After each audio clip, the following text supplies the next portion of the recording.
इस तरह मध्य प्रदेश में भी बारिश का सिलसिला लगातार जारी है। महकमा मौसमियात ने रियासत के 15 अजला में शदीद बारिश का अलर्ट जारी कर दिया है।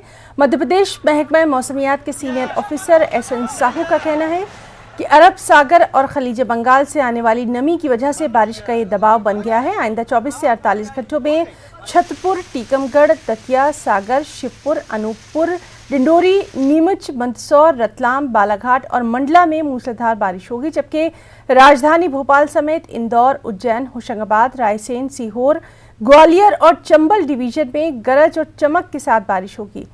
महकमा मौसमियात के सीनियर अफसर SN साहू ने क्या कुछ कहा, ये देखते हैं।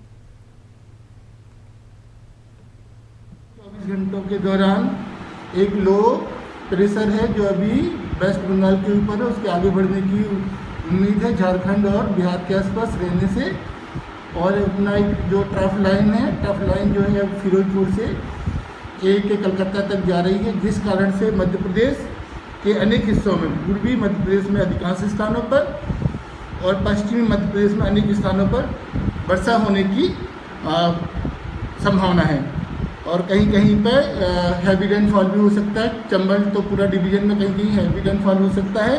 और टीकमगढ़, छतरपुर, सागर, दतिया, शिवपुरी, अनूपपुर, डिंडोरी, नीमच, मंदसौर, रतलाम, बालाघाट और मंडला में भी कहीं कहीं पे भारी वर्षा होने की उम्मीद है।